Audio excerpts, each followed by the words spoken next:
আল্লাহর আযাব আসছে। তোমরা তাড়াতাড়ি করে বলছি যারা ঈমান এনেছো নৌকাতে উঠে যাও। আর এখনো পর্যন্ত বলছি ঈমান যদি কেউ আনতে চাও ঈমান আনো, বেঁচে যাবে, তাছাড়া বাঁচার রাস্তা নেই। ঘর মে আগ লাগি হ্যায় ঘর হি কি চিরাগ সে। আপনি যদি আমাকে চোর বলেন এটা সমাজের মানুষ গ্রহণ নাও করতে পারে, কিন্তু আমার নিজের ভাই যদি বলে মমতাজুল ইসলাম চোর, তাহলে আপনি বিশ্বাস করবেন? করবেন না? করবেন। তা সবাই যখন দেখছে যে নূহ আলাইহিস সালাম বারবার ঈমান আনার কথা বলছে, তখন কেনান বলছে ঈমান আপনাকে আব্বা বলে মানি, নবী বলে মানি না, আল্লাহকে মানি না। তখন নূহ আলাইহিস সালাম বলছে বেটা বড় বিপদে পড়ে যাবে, কিন্তু খুব বড় বিপদে পড়ে যাবে। তা বলছে কি বিপদে পড়বো? বলছে পানির আযাব হবে। মানুষ দলে দলে আসছে আর বলছে চুলা থেকে পানি বার হচ্ছে। তখন বেটা কেনান বলছে তোমার এত বড় আল্লাহ চুলার ভিতর থেকে পানি দিয়ে আযাব? এই ঢঙের গল্প এখানে করছো? এইসব আযাব আমি মানি না। পানি আস্তে আস্তে করে বাড়তে বাড়তে এক হাঁটু এক কোমর এরকম হতে হতে যখন ও একদম মানুষ হাবুডুবু খাচ্ছে, তখন কেনান বলছে দেখি তোমার আল্লাহর কত পাওয়ার আছে, যদি পাহাড়ে পানি লাগিয়ে দিক, আমি যদি পাহাড়ে উঠবো, দেখি তোমার আল্লাহর কত পাওয়ার আছে। একদম যদি পাহাড়ের মাথাতে উঠেছে কেনান, নূহ আলাইহিস সালামের বেটা। একদম যদি পাহাড় পানি যখন ওভারটেক করে গেল, কেনান তখন চারিদিকে ঘুরছে, হাবুডুবু খাচ্ছে, আর নিজের বাপ নূহ বেটার চারিদিকে নৌকা নিয়ে ঘুরছে, আর আল্লাহকে বড় আফসোস করে বলছে ইন্নাহু লি আহলিহি, আল্লাহ এটা আমার পরিবার, এতজন মারা যাচ্ছে আমার আফসোস নেই, কিন্তু এটা আমার বেটা, আমার বড় কষ্ট হচ্ছে, আমার বেটা মারা যাচ্ছে। আল্লাহ উপর থেকে নূহকে বলছে নূহ ঈমান আনেনি বেটা বলে পরিচয় দিয়ে লাভ হবে না, ভালো কাজ করেনি বেটা বলে পরিচয় দিয়ে লাভ হবে না, আজকেও মারাই যাবে, এটাই চূড়ান্ত। প্রথম হাদিস থেকে আপনাকে বুঝিয়েছি নবীর চাচা হয়েও বাঁচতে পেরেছে? পারেনি। দ্বিতীয়বার আপনাকে আবার বোঝানোর জন্য বলছি, নূহ আলাইহিস সালাম একজন আল্লাহর নবী, নবী হয়ে নিজের বেটাকে বাঁচাতে পেরেছে? পারেনি। নিজের বেটা নিজের বাপ নবী বলে কোনো সাবসিডি পেয়েছে? পাইনি। বর্তমান কিছু হুজুর বলছে যে আমাদের সার্টিফিকেটে লোক জান্নাত চলে যাবে। এখন হুজুরি নূহ আলাইহিস সালামের মতো নৌকা চালাবে কিনা তার ঠিক নাই। কি বলছি বুঝতে পারছেন না? কিছু লোক বলছে না যে আমাদের সঙ্গে থাকো জান্নাতে চলে যাবে, জান্নাত যেন ওর মামুর বাড়ি। হুজুর মনে হয় জান্নাতের ঠিকা নিয়ে বসে আছে। নবী তার চাচাকে বাঁচাতে পারছে না, আরে বিশ্বাসঘাতক বলছে যে আমরা জান্নাতের সার্টিফিকেট দিয়ে দেব। কি আশ্চর্য ব্যাপার। তাহলে আপনাকে বোঝালাম এতক্ষণ ধরে পাপ অনেক রকমের, জাহান্নামের সাজাও অনেক রকমের। এবার আপনাকে বলছি জান্নাতের অনেক রকমের কোয়ালিটি আছে। হাইফাই জান্নাত, তার নাম ফেরদাউস। লোকাল জান্নাত আছে, সেটাও জান্নাত, কিন্তু তার আরামায়েশ একটু কম। এটা কেমন করে আপনাকে বোঝাবো?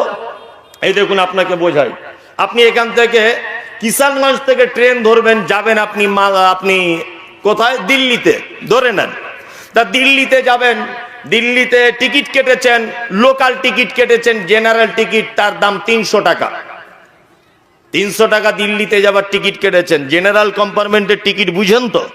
হ্যাঁ, কেমন গুতাগুতি করে, মানে এর ঘাড়ের উপরে ওর পা, ও শুয়ে আছে, ওর মাথার উপরে ওর ঠ্যাং উঠে গেছে, এর দাম 300 টাকার টিকিট। 700 টাকা দিয়ে টিকিট কাটবেন, রিজার্ভেশনে যাবেন, কনফার্ম সিটে বসে আরামে যাবেন, তাই না? আবার যদি আপনি 3000 টাকার টিকিট যদি কাটেন, কোথায় যাবেন? এসিতে বসে যাবেন।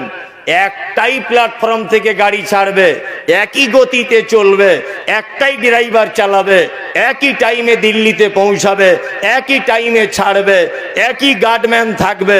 শুধুমাত্র যেমন টাকা তেমন আরাম। 300 টাকার গুতাগুতি করে যাও, 500 টাকার মিডিয়ামে যাও, 2000 টাকার এসিতে আরাম করে যাও। তার মানে বুঝতে পারলাম একই জিনিস, শুধু কম্পার্টমেন্টের ভাগ আলাদা, টাকা যেমন আরাম তেমন। সবারই নাম জান্নাত, তবে আমল যেমন আরাম তেমন। বুঝাতে পেরেছি? যেমন আরাম, যেমন আমল তেমন আরাম। সাধারণ আমল করেছেন, লোকাল জান্নাতে থাকবেন। খুব বেশি আমল করেছেন, ফেরদাউসে থাকবেন। তাহলে আমি আজকে ফেরদাউসে কি করে ঢোকা যাবে এই আমলটা বলে দেবো ইনশাআল্লাহ। আজকে থেকে আমল করার চেষ্টা করবো ইনশাআল্লাহ। বলুন ইনশাআল্লাহ। ইনশাআল্লাহ। তাহলে ফেরদাউসে আমরা চলে যাচ্ছি, তাই তো? আর লোকাল জান্নাতেরটাও বলবো, লোকাল জান্নাতে যাওয়ার আমল বলবো। তারপরে জাহান্নামে কারা কারা চলে যাচ্ছে এটাও বলবো, যদি টাইম থাকে তাহলে। প্রথম ফেরদাউসেরটা শুনে নিই। আল্লাহ সুবহানাহু ওয়া তাআলা বলছেন, কি বলছেন? কদ আফলাহাল মুমিনুন। আল্লাহ তাআলা বলছেন মুমিনরা তো সফলতা পেয়েই গেছে, পাবে কথা না। আল্লাহ তাআলা বলছেন কদ আফলাহাল মুমিনুন, এই সমস্ত মুমিনরা তো সফলতা পেয়েই গেছে। কারা পেয়েই গেছে সফলতা? আল্লাহ তাআলা বলছেন আল্লাযীনা হুম ফি সালাতিহিম খাশিউন, যারা তাদের নামাজে খুব বিনয়ী। নামাজ পড়ে কিসের সঙ্গে? বিনয়ের সঙ্গে, নম্রতা ভদ্রতার সাথে, খুজুর সাথে, এবং খুব ধীর স্থিরতা অবলম্বন করে সালাত আদায় করে। ওয়াক্ত অর্থাৎ টাইমকে মেনটেন্স করে। আর কি করে না, সলাতের পদ্ধতিগুলো সঠিক পদ্ধতিতে আদায় করে। আল্লাহ তাআলা বলছেন খাশিউন, এরা জান্নাতুল ফেরদাউসের একদম ফার্স্ট কাতারে থাকবে। কারা? কারা? যারা সলাত সমূহকে হেফাজত করে। সলাত সমূহকে কি করে? সলাতকে যারা নম্রতা ভদ্রতার সঙ্গে বিনয়ের সঙ্গে যারা সলাত আদায় করে। এবার আপনাকে একটা কথা বলে রাখছি, খুব মন দিয়ে শুনুন। বিনয়ী এবং ভদ্রতার সর্বপ্রথম একটা লোক ভদ্র কতটা, আচ্ছা বলুন তো, এটা কি দেখে বোঝা যায় প্রথমে? জানেন? আমি মুমতাজুল ইসলাম কত ভদ্র, আপনি আমার সঙ্গে কথা বলেননি। আমি যে গাড়িটা চেপে এসেছি ওই গাড়িটা দেখলেন, আর আমার উপরের পোশাকটা দেখলেন। আচ্ছা এই দুটো জিনিস দেখে কি বোঝা যাবে যে আমি ভদ্র কি নম্র কি অভদ্র? যাবে? কিছুই বুঝেন না আপনি। সর্বপ্রথম বোঝা যাবে একটা লোক ভদ্র নম্র কি না, তার রুচি দেখে, তার রুচি দেখে। আমি যদি একটা লাল ক্যাটকেটে পাঞ্জাবি আর মাথায় যদি গেরুয়া কালারের বড় একটা পাগড়ি বেঁধে যদি এখন স্টেজে উঠি, লোক কি বলবে? মৌলভী সাহেব না সাধু বাবা রে, বলবে কি বলবে না? হ্যাঁ, আমি একটা গাড়ি চেপে এলাম, গাড়িটার কালার একদম ডিজে কালার ধরে নেন, চক চক চক চক চক চক করছে, তা লোক দেখে কি বলবে? ফোচকে মৌলভী সাহেব রে, রং দেখ কেমন পছন্দ করেছে। তার মানে কি, অনেক সময় তার পোশাক, অনেক সময় তার চোখের দেখা গাড়ি, অনেক সময় তার খাওয়ার রুচি, এইটাকে ডিফেন্ড করে মানুষটা কতটা নম্র কতটা ভদ্র। ঠিক কিনা বলুন? এইবার একটা কথা বলছি, আপনি নামাজে যে নম্রতা, আল্লাহ তাআলা বলছেন নামাজে যারা খুব বিনয়ী, এই বিনয়ী মানুষ হিসাবে আপনি কখন হবেন না, অনেকটাও নামাজ পড়ার সময় আপনার পোশাকের উপরে অনেকটা বোঝা যাবে, বুঝলেন না? অফিস আদালত সব জায়গাতে যাচ্ছে ফক সেন মেরে, আর মাথার সিটি কেটে জেসমিন তেল মাথায় দিয়ে ডান হাতে টাইটান ঘড়ি অফিসে যাচ্ছে। ওই লোকটাই দেখবেন অফিস থেকে বাড়ি এসে নিজের ভালো দামি জামা কাপড় খুলে দিয়ে মসজিদে যাচ্ছে নামাজ পড়তে, ছেঁড়া পাঞ্জাবি পরে, মনে হচ্ছে লালগোলা থেকে ভিখারি ঢুকছে। ওই লোকটাকেই দেখবেন অফিসে যখন গেল দামি পাঞ্জাবি পরে, আর মসজিদে যখন ঢুকলো ছেঁড়া পাঞ্জাবি পরে, আর ওর গায়ের গন্ধ, জামা কাপড়ের অপরিষ্কার, এই অবস্থায় মসজিদে ঢুকে গেল। অথচ অফিস আদালত থেকে ঘুরে এলো দামি জামা কাপড় পরে। তাহলে আপনি যে বিনয়ী, আপনি যে ভদ্র মানুষ, তার বহির প্রকাশ আপনার পোশাকের উপরে অনেকটা ডিপেন্ড করে, করে না? করে। ওই জন্য আমি বলে দিয়েছি এর আগেও, আবার আপনাকে বলছি, অন্তত পক্ষে আপনার কাছে বিনীত অনুরোধ, মসজিদে নামাজ পড়তে যাবার আগে একটা সুন্দর পাঞ্জাবি ব্যবহার করবেন। মাথায় থাকবে এটা। এই পর্যন্ত বগল কাটা গেঞ্জি পরে মসজিদে যাচ্ছে নামাজ পড়তে। নামাজ হবে কি না হবে এ ফতোয়া আমি দিচ্ছি না, তবে এটা আমি বলতে পারবো এটা অভদ্রতা। কি বলছি বুঝতে পারছেন না? এটা অভদ্রতা। নামাজ আপনার হবে কি হবে না এ ফতোয়া আমি দিচ্ছি না, তবে আমি এটা বলবো এই বগল কাটা গেঞ্জি না পরে আপনি একটা পাঞ্জাবি পরার চেষ্টা করুন। আপনি কার সামনে দাঁড়াচ্ছেন ব্যাপারটা বুঝতে পারছেন না, যে আমি এখন আল্লাহর সামনে যাচ্ছি। আল্লাহু আকবার।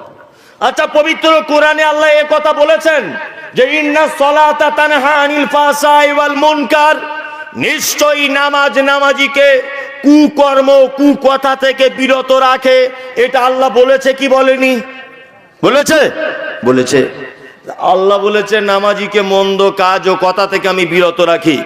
আপনাদের সুলতানপুরে নিশ্চয়ই এরকম লোক পাওয়া যায় না যে আজকে 30 বছর নামাজ পড়ছে তারপরও জমির আল কেটে জমি বাড়ায়। এরকম লোক নেই তো? আচ্ছা, 30 বছর নামাজ পড়ছে তবুও সুদের টাকা খায় গোপন ভাবে, এ লোক আছে? 30 বছর ধরে নামাজ পড়ছে তবুও বেটার বিয়েতে 1 হাত পরিমাণ পণ নিয়ে বসে আছে, এরকম লোক আছে? 30 বছর ধরে নামাজ পড়ছে তবুও চাকরি বাকরি করে গোপনে ঘুষের টাকা খায়, এরকম লোক আছে? তার মানে বুঝে নিতে হবে ও হুজুরের একদিনের নামাজও কবুল হয়নি। যদি ও বিরত থাকতে যদি না পারলো, তাহলে আল্লাহর ভাষা অনুযায়ী ওর নামাজ একদিনও কবুল হয়নি। ওর নামাজটা অভ্যাসে পরিণত হয়েছে, ইবাদাতে পরিণত হয়নি, অভ্যাস হয়ে গেছে। কিছু কিছু জিনিস আছে না অভ্যাসে পরিণত হয়ে যায়।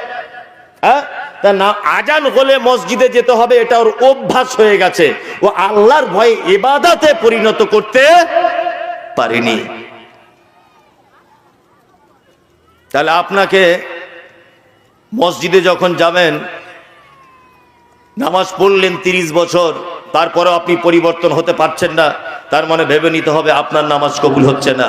আর নামাজ কবুল হচ্ছে না তার অনেক কারণের একটা কারণ আমি আপনাদের সামনে বলে দিচ্ছি, খুব মন দিয়ে শোনার চেষ্টা করবেন। আমি মমতাজুল ইসলাম একজন কোটি কোটি কোটি কোটি কোটি কোটি টাকার মালিক, ধরে নেন অনেক কোটি টাকার মালিক। আমি একজন বড় বক্তা, আমি একজন বড় লেখক, আমি একজন বড় শিক্ষিত মানুষ, ধরে নেন। তো একদিন হঠাৎ করে আপনি আমার বাড়িতে গেলেন, হঠাৎ করে গিয়ে বলছেন আপনার নাম মমতাজুল ইসলাম, আমি আব্দুল্লাহ, আমার বাড়ি সুলতানপুরে, আপনি আমাদের গ্রামে জলসা করতে গিয়েছিলেন, আপনাকে খুব ভালো করে চিনি, আপনাকে জানি। আমি কিষানগঞ্জ থেকে 8টা 20 লোকালে আপনাদের কলকাতাতে নেমেছি, ওখান থেকে 7টা 20 লোকালে আবার ট্রেনে উঠে আপনার কাছে এসেছি। আমার বড় অনুরোধ এটা হচ্ছে এই, আমার বেটির বিয়ে, খুব বিপদে পড়েছি, আপনি যদি আমাকে কিছু দিয়ে সহযোগিতা করেন তাহলে খুব ভালো হয়, তাড়াতাড়ি করে দেবেন, একটু তাড়াতাড়ি করে দেন, আমি এখনই আবার 10টা 20 লোকালে বাড়ি চলে যাব, বাড়ি গিয়ে অনেক কাজ। আচ্ছা, কোনোদিন যদি আপনি এইরকম ভাবে আমার বাড়িতে গিয়ে আমার কাছে যদি ভিক চান, তাহলে আমি ভিক দেবো না পাগলা গারদে আপনাকে ভরবো? কোনটা? পাগলা গারদে ভরবো। এরা কি বলছে রে, একদমই এরকম করে বলছে আমার বাড়ি অমুক জায়গায়, হ্যান ত্যান, এটা ওটা, আমার বেটির বিয়ে, টাকা দাও। কেউ ভিক্ষা দেবে? কেউ দেবে? ও কি বলবে যার কাছে চাইছে যে তোর বাপ কি আমার কাছে টাকা জমা দিয়ে রেখেছে? হ্যাঁ, এটা বলবে কি বলবে না? বলবে। তার মানে ভিক্ষা চাওয়ার একটা পদ্ধতি লাগে, লাগে না? লাগে। কেমন করে? এই মাওলানা আনিকুল ইসলাম কোটি কোটি টাকার মালিক, আমি একদিন হঠাৎ করে গেলাম, গিয়ে কি বলবো, আসসালামু আলাইকুম, আপনার নাম আনিকুল ইসলাম, খুব নাম শুনেছি আপনার, আপনি একজন বলিষ্ঠ ভাষী বক্তা, আলহামদুলিল্লাহ, আল্লাহ আপনাকে অনেক বড় করেছে। ভাই, আমি মমতাজুল ইসলাম, বাড়ি আমার উত্তর 24 পরগনা, আমার ছেলেটার হার্টের অপারেশন আছে, যদি কিছু টাকা দিয়ে একটু সহযোগিতা করতেন খুব ভালো হতো। আচ্ছা বলুন তো, এই নরম সুরে যদি আমি বলি, তাহলে উনি 1000 টাকা না দিতে পারলেও অন্তত 5 টাকা দিয়েও সহযোগিতা করবে কি করবে না? করবে কি করবে না? তাহলে ভিক্ষা চাওয়ার নিয়ম কি? নরম সুরে, কাকুতি মিনতি কণ্ঠে বলতে হবে, তাই তো? তাহলে আমরা নামাজে যখন যাই, আল্লাহর কাছে ভিক চাইতে যাই কি যাই না? যাই কি যাই না? যাই। নামাজে দাঁড়িয়ে গেল, কিছু কিছু মসজিদে তো দেখতে পাই 20 রেকাত তারাবি, 20 রেকাত না, তুমি 42 রেকাত পড়ো, আরো 20 রেকাত বেশি করেই পড়ো। এই যে কোথায় পায় তো আল্লাহ ছাড়া কেউ জানে না। হ্যাঁ, যে সবে বরাতের দিন নাকি 150 রেকাত নামাজ পড়তে হয়। হ্যাঁ, ও গাঁজাখোর জীবনে 5 ওয়াক্ত নামাজ পড়ে না, জীবনেও পড়ে না। মসজিদের মুয়াজ্জিন আজান দিয়ে দিয়ে ওর কানে ঘা হয়ে গেল, ওর মুখ ব্যথা হয়ে গেল আজান দিয়ে দিয়ে ওকে ডেকে, একদিনও মসজিদে যায় না। ও হারামখোর বদমাশ বলছে নাকি সবে বরাতের দিন 100 রেকাত নামাজ পড়লে জান্নাত চলে যাওয়া যায়। আল্লাহ তো বোকা হয়ে গেছে? হ্যাঁ, যত রেখাতই পড়বেন পড়ুন, ওতে আমার ফতোয়া দিতে আসেনি। 20 রেখাত তারাবির নামাজ পড়ছে, টাইম লাগছে 25 মিনিট। তো ওর পাছাতে কি ডবল সিলিন্ডারের মেশিন লাগানো আছে নাকি? হ্যাঁ, মোবাইলে মাঝে সাঝে দেখি, ওর পাছাতে কি ডবল সিলিন্ডারের মেশিন লাগানো আছে? এত তাড়াতাড়ি হয় কি করে নামাজ? সূরা ফাতিহা পড়ছে, হাতটা বেঁধে আলহামদুলিল্লাহ জালিন হয়ে গেল। পাগল পেয়েছো তুমি মানুষকে? আল্লাহ কি কবুল করার জন্য একেবারে বিশাল মানে কি বলবো, আপনার কাছে নামাজ বিশাল ভাবে চাইছে যে তাড়াতাড়ি করে নামাজ পড়ে নাও? বদমাইশি জায়গা পাও না। সূরা ফাতিহার কি বলা আছে এটা আপনি জানেন? আপনি সূরা ফাতিহাতে ভিক চান। আলহামদুলিল্লাহি রব্বিল আলামিন, সমস্ত প্রশংসা তোমার, তুমি অসংখ্য জগতের মালিক। আর রহমানির রহিম, তুমি পরম করুণাময়, অতীব দয়ালু। মালিকি ইয়াউমিদ্দিন, তুমি প্রতিফল দিবসের মালিক। ইয়্যাকা না'বুদু, তোমারই ইবাদত করি, ওয়া ইয়্যাকা নাস্তাঈন, তোমারই কাছে সাহায্য চাই।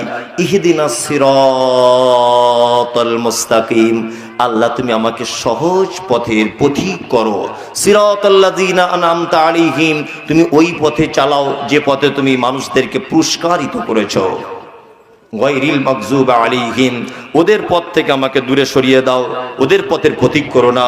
ওয়ালাদ-দাল্লিন, তুমি যাদেরকে গোমরাহির পথে পরিচালিত করেছো, আমিন। তাহলে ইহদিনাস সিরাতাল মুস্তাকিম, আল্লাহ তুমি আমাকে সহজ পথে চালাও, এটা আমরা নামাজে বলি কি বলি না? বলি। তাহলে আমরা ভিক চাই কি চাই না? তাহলে ভিক যখন চাই তাহলে একটু নরম ভাষাতে কাকুতি মিনতি করে অভিনয় করে চাওয়া লাগবে কি লাগবে না?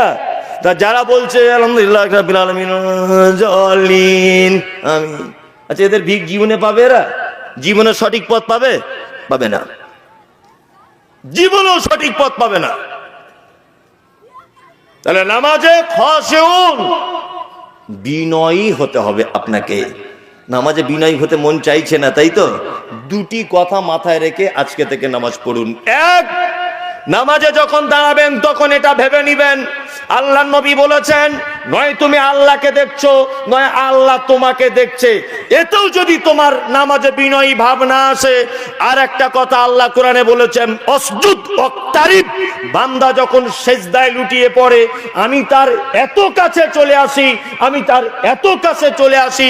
তাফসীর কারকগণ তাফসীরে ব্যাখ্যা করতে গিয়ে বলেছেন, কানের এইটা থেকে কাঁধ পর্যন্ত যতটা ডিফারেন্স, কানের লতি থেকে কাঁধ পর্যন্ত যতটা ডিফারেন্স, এর থেকেও নিকটে হয়ে যায় আল্লাহ যখন ওই বান্দার, যখন বান্দার সেজদাতে লুটিয়ে পড়ে। আপনাকে এতেও যদি নামাজে বিনয় যদি ভাব না আসে, তাহলে আপনারা নামাজ পড়ে কোনো লাভ নেই। কি বলছি বুঝতে পারছেন না? নামাজ পড়ে আর কোনো লাভ আছে? লাভ নেই। নাম্বার 2, আল্লাহ তাআলা বলছেন, ওয়াল্লাযীনা হুম আনিল লাগবি মুরিদুন, ফেরদাউস নামক জান্নাতে যাবে কারা? না ওরা জান্নাতে যাবে লাগবি মুরিজুন, যারা অসার ক্রিয়াকলাপ থেকে বিরত থাকে।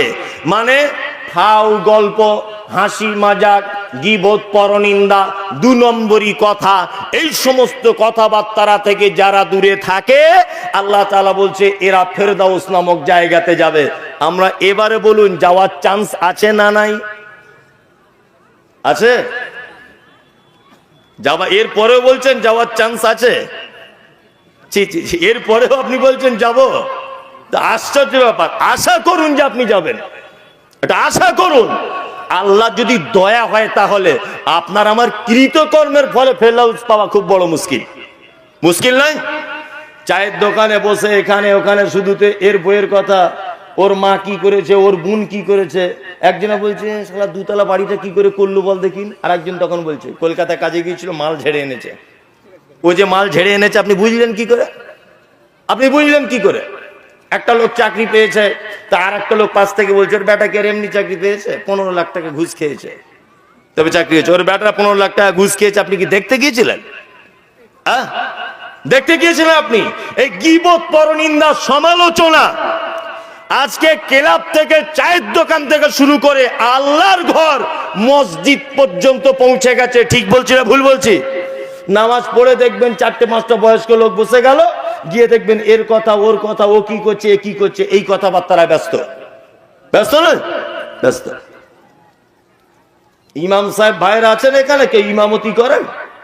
আপনাকে একটা কথা মাঝখান থেকে বলে রেখে যাচ্ছে, শুনে নেবেন। আপনার ইমামতির চাকরি যদি লংজিভিটি যদি বাড়াতে চান, তাহলে কাউকে আপন হিসাবে ওই গ্রামের অন্তত পক্ষে বন্ধু করবেন না। সব থেকে বড় যদি ক্ষতি করে আপনার কোনো দিন, তাহলে ওই মামুই আপনাকে করবে, যাকে বসিয়ে বসিয়ে আপনার সঙ্গে ভাত খাওয়ান, আর যার মোটরসাইকেলের পিছনে বসে আপনি ঘোরেন, যাকে সব সময় আপনার ঘরে প্রাধান্য দেন, দেখবেন চাকরির 12টা ওই সপ্তাহ আগে বাজাবে। কারণ ও আপনার সব গোপন তথ্য জানে। আপনি বাড়ি চলে গেলেন, 2 দিন 3 দিন 4 দিন কামাই করেছেন, ওই তখন বলে বলে বেড়াবে, ইমাম সাহেব ঠিক ভালো লোক নয় রে, এত কামাই করছে, এত এই করছে তাই করছে। ও বলবে, সমালোচনা করবে আপনার পিছনে। করবে কি করবে না? হ্যাঁ জি।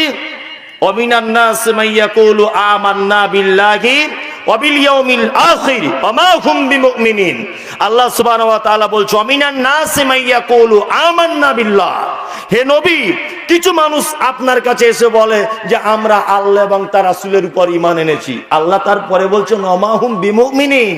নবী, কখনোই তারা মুমিন নয়, কখনোই তারা ঈমান আনেনি। এরা হচ্ছে পাক্কা মুনাফিক। এরা মুখে একরকম বলে, কাজে আরেক রকমের করে। সমাজে কিছু মানুষ এরকম নাই যে মুখে একরকম বলে, কাজে আরেক রকমের করে? আছে না নাই? আছে।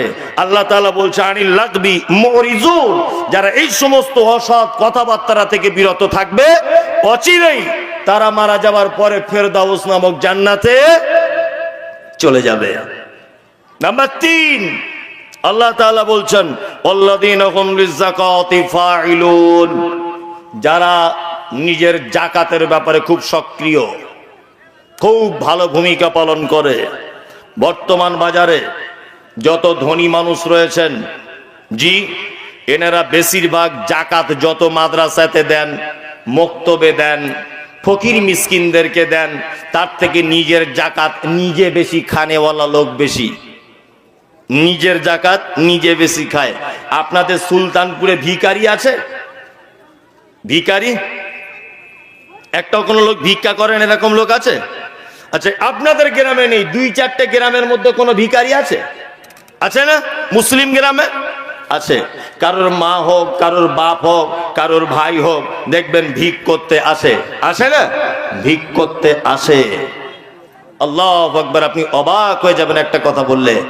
আমরা যদি মুসলিমরা জাকাত একটা ফান্ড করে ওই সমস্ত দুস্থ গরিব মানুষদের যদি প্রয়োজনটা মিটিয়ে দিতে পারতাম, তাহলে সে আর ভিক্ষা করতো না।